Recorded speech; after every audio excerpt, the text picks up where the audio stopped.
Good day, gentlemen. It's a privilege to share with you today a message. Yaku has requested that I come, and it is a privilege for me to come and share a message specifically about kingdom finances. So thanks for this opportunity, and let's dive straight into it. I think where I'd like to start is with first of all maybe a message or a concept regarding employment. It's a principle that is so often mislooked, I think.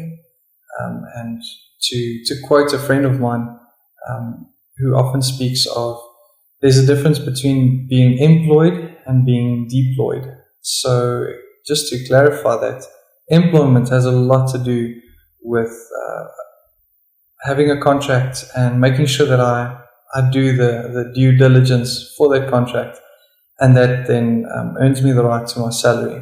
So that's one thing, and obviously then we try to keep within the confines of the contract. Deployment is something very, very different. Deployment is where a child of the king understands that he has a mission ahead, and where we are employed by a contract and by an employer, we rather look at it and understand that we've received a mission, and our mission comes from the King of Kings, and he wants us to be influencers in a specific field. And it's a completely different take on the way that I walk into work. It's a completely different take on what character I live out, what values I hold on to and live out in the area that I work in. So that's maybe just the first concept. And then in terms of understanding the difference between a worldly take on finances and earning versus kingdom. So I'd just like to request or to challenge you to have a look at a story in Genesis 14 that takes place involving Abraham. But before Abraham gets into the picture, there's a group of 5 kings that are obviously on a quest to take over land and to gain ownership and to expand on their riches. And they eventually make their way into a territory, and in that territory there are 4 kings that stand up against them and decide to fight against them.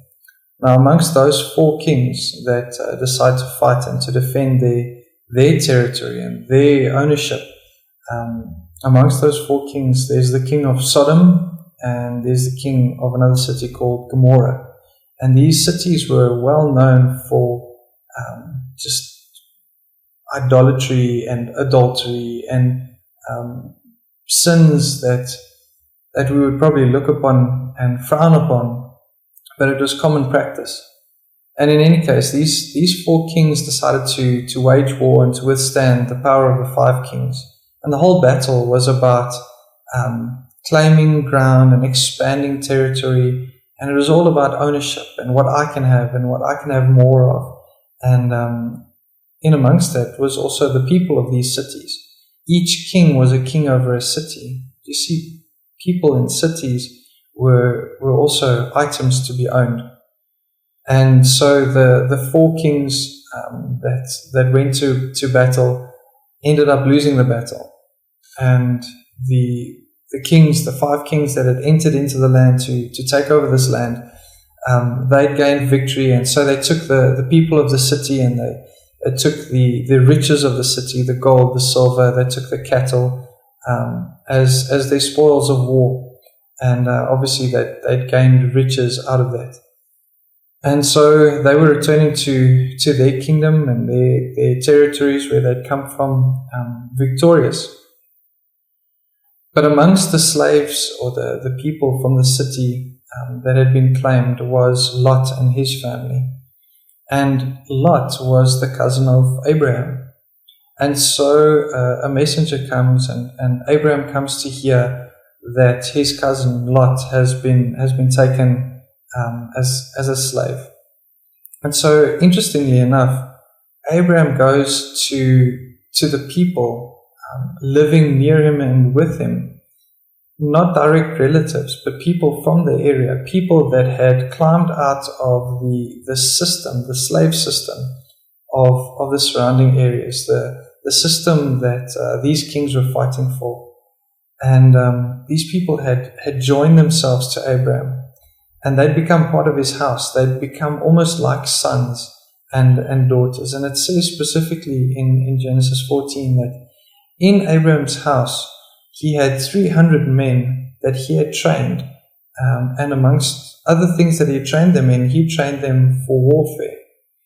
So here is one man who had taken the time really to buy into people's lives, not just his own blood relatives, but he had been busying himself with discipleship. He understood the importance of discipleship and mentorship. And he trained them in various areas, but amongst others for warfare. And so Abraham went and he called the 300 men from his house. They were living in tents. And he went and called these men. And they went and took on 5 kings and their armies and won the battle and won back not just the people that had been taken as slaves, but won back the gold, the silver, the cattle that had been the pride and joy of the 4 kings that had been defeated. And heading back, Abraham had these people and had the cattle, and heading back to actually go and give back the people and to give back the cattle and to give back the gold and silver. He didn't want it for himself. Heading back, another king who had not been part of the battles and not been part of the warring and the greed and the desire to expand self and expand kingdoms. Heading back, a king named Melchizedek heads out from his city called Salem, and he meets with Abraham. And interestingly enough, he ministers to Abraham with bread and wine. And even more interestingly, Abraham meets this or returns favor by blessing this king, Melchizedek, blessing him with tithes. And interestingly enough, if one goes and looks at the Hebrew behind this name, Melchizedek is actually two concepts.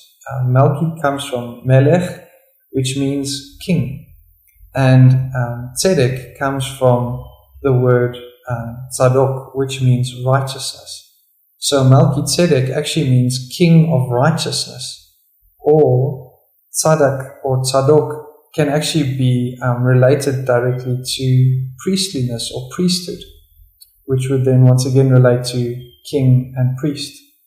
So interesting that this king and priest of a city called Salem, which is related to Jerusalem, should then later be referred to in Hebrews, in the book of Hebrews, where it says that Jesus is of the line of Melchizedek. So he is of the line of the king of righteousness, or king and priest. And Jesus did exactly the same with his disciples. He took the time in not only training them, but also blessing them with bread and wine. And so understanding that Abraham was not a hoarder, he was not taking things to and for himself, he was not going to create his own wealth. He understood that his blessing came from God, and he had no need to create his own high walls and great kingdoms. Abraham returned the people and the riches and the cattle to these kings. And I think this is a wonderful testimony of the difference between having a slave mentality where we get caught up in the rush between kings and people wanting to own other people and own more and have more, to where a group of people understand that there's mentorship, that there's discipleship, and that through that there's a blessing of community, and in that there is also strength. And that strength has the ability to set free. Where people are taken captive by the worldly system, God's kingdom system is intended to set captives free. And so there is supposed to be freedom within finances. And so in summary of this message, I believe the principle is making a choice. Which system do I want to have a part of? You see, the system of worldly gathering and hoarding is focused on how do I strengthen myself? How do I strengthen my defenses? How do I constantly make sure that I'm not being done in? How do I make sure that I have a constant abundance and overflow and riches and wealth? How do I make sure of my constant flow of earthly provision? Because my focus is not on any form of heavenly intervention. That is the one option. That is a way of looking at finances. Is I need to make the way and I need to be the way. And as much as I get, I need to be the one that looks after it. On the other hand, there is a kingdom principle, not of wastage, but of stewardship.